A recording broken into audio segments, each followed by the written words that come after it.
সম্মানিত দর্শকরা, আপনারা দেখতে পাচ্ছেন নমুজা পরিচালিত আখাইকুর হাফিজিয়া মাদ্রাসার ঐতিহ্যবাহী দ্বীনী প্রতিষ্ঠান, যেটা অনেক দিন ধরেই স্থাপিত হয়েছে 1976 সালে। এবং সেই মাদ্রাসাটি অনেক ভালো এবং এখানে অনেক ছাত্ররা পড়ে আজ অনেক উঁচু স্থানে উঠে ওরা চাকরি করতেছে। যেমন এই মাদ্রাসার নিচে এইদিকে আমাদের হুজুর হযরত হাফিজ কারি আব্দুল মুত্তালিব সাহেব উনি আমাদেরকে সেখানে আনজাব দেন, প্রতিদিন কোরআন শরীফ তেলাওয়াত এবং হাফিজি ছাত্রদেরকে সেখানে ভর্তি করা হয়। এবং তার ডান দিকে বোর্ডিংয়ের সুব্যবস্থা রয়েছে। না, দোতলায় বোর্ডিং। হ্যাঁ, দোতলায় বোর্ডিংয়ের ব্যবস্থা রয়েছে। ওরা ছাত্ররা বোর্ডিংয়ে থাকে এবং নিচে বর্তমানে নিচে পড়ানো হয় এবং সকাল 10টার দিকে ক্লাস বয়ে যায় এবং ক্লাস শুরু হয় আর শেষ হয় 3টার সময়, শেষ 3টার দিকে। এবং 3টা থেকে ছাত্ররা বোর্ডিংয়েও ছাত্ররা থাকে, আবার বাড়ি থেকেও বিভিন্ন বাড়ি থেকেও মানে লজিংয়ে থেকেও পড়াশোনা করে।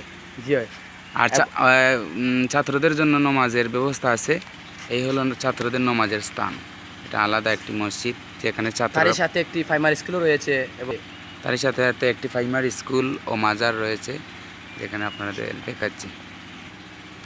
এই যে দেখেন প্রাইমারি স্কুল, এই মাদ্রাসা, আর বর্তমানে এই হলো মাজার, একটা মাজার আছে, যার কারণে ছাত্রদেরকে দেখা যাচ্ছে না। ছাত্ররা রেস্ট নিচ্ছে কিছু সময়। আজকে শুক্রবারের দিন ভিডিও করেছি, তাই এরকম। আপনারা যারা যদি ছাত্র পাঠাতে চান তাহলে এখানে পাঠিয়ে দিবেন। অনেক ভালো পড়াশোনা হয়, যেখানে আমিও পড়েছি। আমার প্রাণপ্রিয় একটি মাদ্রাসা। আমাদের বড় হুজুর এখন নাই এখানে। বড় হুজুর 40 বছর এই মাদ্রাসায় পড়াশোনা করিয়েছেন, যার মাধ্যমে এই মাদ্রাসা প্রতিষ্ঠিত হয়েছে। আর সেখানে তালামিজ ছাড়া অন্য কোনো দল হয় না এবং সেখানে এখান থেকে শুধু তালামিজের ছাত্ররা এখান থেকে বের হয়ে যায়, তালামিজ করে, যে যারা বিভাগীয় পর্যায়ে, জেলা পর্যায়ে, কেন্দ্রীয় পর্যায়ে প্রতিষ্ঠিত আছে। এবং সেখানে জামাত শিবির বা অন্য কোনো দলের মানুষকে ভর্তি করা হয় না। প্রতি বৃহস্পতিবারে একটি কানকা হয়, প্রতি মাসের বৃহস্পতিবারে, শেষ বৃহস্পতিবারে একটা কানকা শরীফ অনুষ্ঠিত হয়। সাপ্তাহিক সভা হয়, সব কিছুই আছে। ওকে, ভালো থাকেন। আসসালামু আলাইকুম।